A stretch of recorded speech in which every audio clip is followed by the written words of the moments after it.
gonna do another Quidditch, The Great Minds, Chapter 7.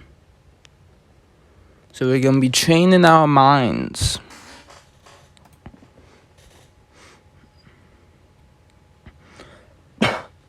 Excuse me. It is a good sign if my body is still sore. I'm feeling like a proper Sean Beater.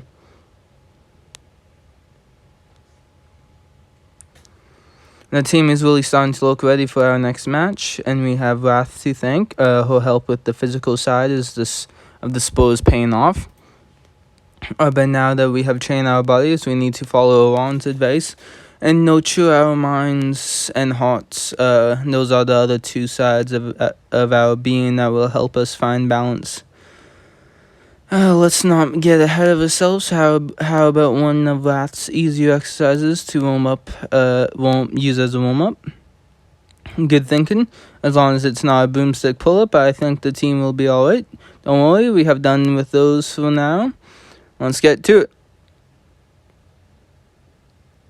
Listen up, you lot. Before practice today, we are going to warm up with our bodies with a lighter exercise. We'll be hitting bludgers back and forth. You hold him, and now grab the bat and get swinging.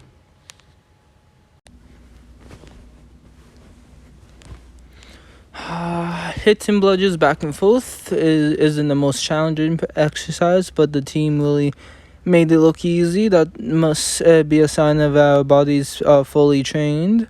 Suppose it's time to begin nurturing our minds then. Let's hope the team does just as well with the mind as they did with the body.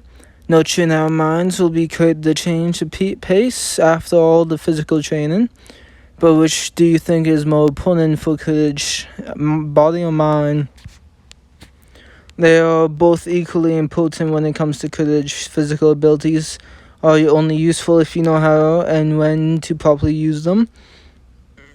Yes, we do. We are going to need some help coming up with new mind sharpening techniques. She's definitely knows her stuff when it comes to training our bodies, but the mind is a very different element. How about Morphy? His mind is dedicated to Quidditch. Of course, he will know how to sharpen our mind. I better go talk to him. Don't let that mind of yours forget about our Quidditch practice right now. Talk to Morphy. Done with lunch. I need to get back outside and practice my flying. Now, second house match is fast approaching. Thanks for meeting me. I have a Quidditch matter to discuss. You have my full attention, but so does Andre over there. And even that sandwich over there. It sounds like I don't have your full attention. A great commentator has to have the attention everywhere at all times. Oran gave me some interesting advice. He said the team should nurture three sides of our being, body, mind, and heart. Thanks to some of Wrath's original exercises, we have just completed training our bodies. It was challenging but worth it. We did broomstick pull-ups and then some creative bludger beating. Now we have to follow the rest of Oran's advice and nurture our minds and hearts. That will allow our team to achieve true balance and be better than ever. I hope he can find his way and return to the team soon. Not that you are doing a bad job. Don't worry, I know I'm a great leader, perhaps even better than Oran. But the team and I still need Oran's guidance, just like I need your guidance. In hopes that you'll teach us how to better nurture our minds. One game of chess with you, Morphy, and I can already feel myself becoming smarter. A game of Wizard's chess never misses in teaching lessons, especially lessons of the mind. I never stop thinking about Quidditch. There's always more to learn. Having a trusted source of my own certainly doesn't hurt. The library only gets you so far.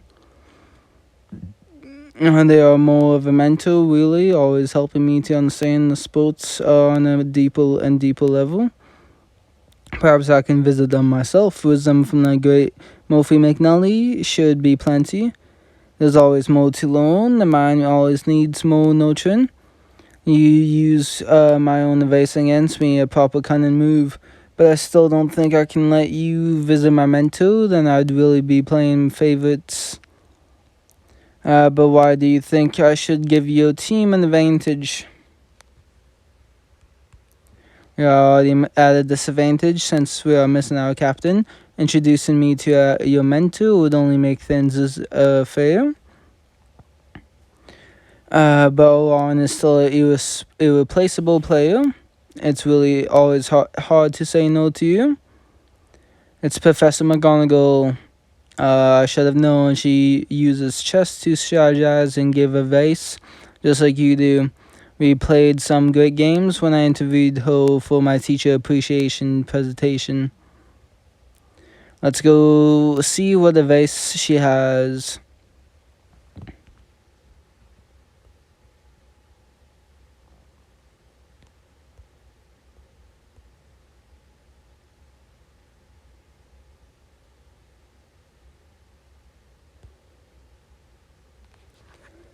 Hello there. I was surprised you wanted to meet me outside of our scheduled chess games. I'm on a very important Quidditch mission for the Gryffindor team. I'm trying to learn how to nurture our minds to make us better on the pitch, and that's what took you to Mr. McNully. Pardon me, McNully, second to none. Professor, I meant second to one. I don't mean to bother you with this, but Murphy mentioned that you are his brilliant Quidditch mentor. I'd come straight to the source if you don't mind sharing your wisdom. It is my duty as head of house to stay impartial. I can't be playing favorites. I would have thought our unbiased commentator here would follow that same principle. Reminding me that the Gryffindor team is at a disadvantage. They lost the captain and star player. But I'm afraid that is a challenge you must overcome without me. You helped show me the way as I prepared for the teacher appreciation presentation. Thanks to your guidance and insights, of course, which is exactly what has brought me back here today. So I'll help you learn how to nurture your minds. I will still be up to you and the Gryffindor team to do the challenging work. Thanks for the lesson on Quidditch strategy. It sounds like we need to pay attention to the other team during the match. Playing against your opponent, you need to play as your opponent. You must empathize with each other you're up against, so each player you're up against, so you can understand what they are thinking. Because if I know what they are thinking, I'll be able to anticipate those moves, just like in a game of wizard chess. Chess and Quidditch are quite similar, isn't that right, McNully? Anticipated that Professor McGonagall was going to give you this little advice. If he says so. Believes me, don't you? Don't worry, I believe you. You wouldn't be such a good commentator if you couldn't anticipate things like this. But all this talk of anticipation just gave me an idea for our new Quidditch strategy. I'm going to need your help to teach it to the team. And thank you, Professor. This is exactly what the team needs to sharpen our minds. Just remember the rest of the work is up to you and your team. Let's head to the changing room.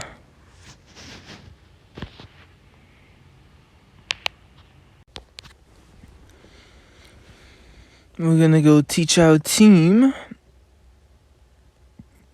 It's Murphy. I bet we are about to learn something helpful. I never understand what Murphy writes on the blackboard. I hope you have returned with a nurtured mind and some smashing strategy. That's why I've called the team here. I think we are the one massive step closer to achieving balance as a team. I learned that empathizing with the opponent is key to sharpening our minds. So we can understand what they are thinking and anticipate their every move. A pencil before the pinch, a feint before the crash.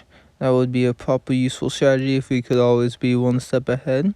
And now, with the help of Murphy and his blackboard, we are going to show the team now how to put the strategy into action. That's right, if you two could gather the team, I'll have brilliant ideas all over this blackboard in no time.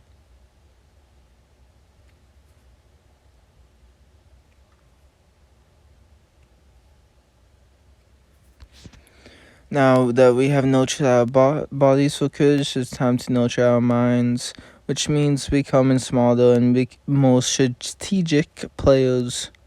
Go ahead, Murphy.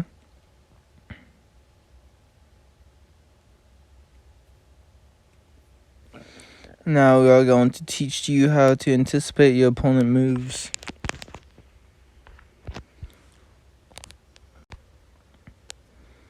And now you all know precisely how to anticipate your opponent's every move, right? That's right. We must always stay a few steps ahead of our opponents by thinking like them and studying their movements. But just to be sure, let me ask you a question. If you want to predict which direction a player is about to fly, what two things should you pay attention to?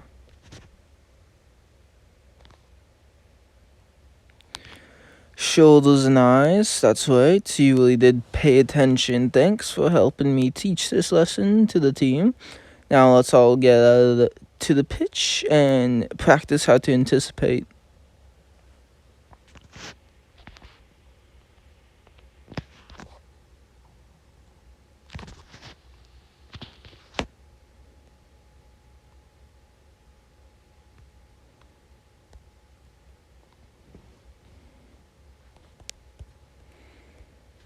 Seekers always need to be a step ahead. I'd like to see the other team try to anticipate my bludgers. That's it. Now we'll just have to sharp all our minds up. Whether or not we are able to anticipate each other's moves like Murphy taught us. Won't be easy, but neither will broomstick pull-ups, and we made it through that. Great point. This team doesn't give up easily. Let's gather them up and prepare them for the exercise. Listen up, you lot. Alright, everyone. Now we are going to try and anticipate each other's moves. Remember what Murphy taught us, and remember that you are not alone. That's right. Stay alert, just like what you would in our upcoming match. Now get on those booms and start anticipating.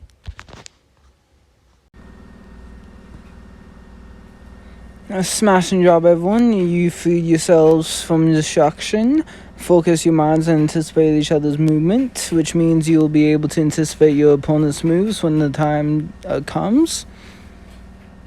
With a new move.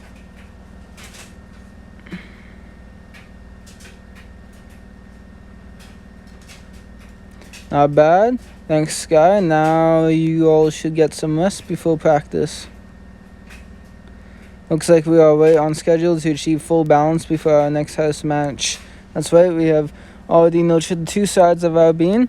We train our bodies, sharpen our minds, and we only have one thing left, heart. And with a strong and courageous heart, no player can lose. So let's go learn the last side of our being.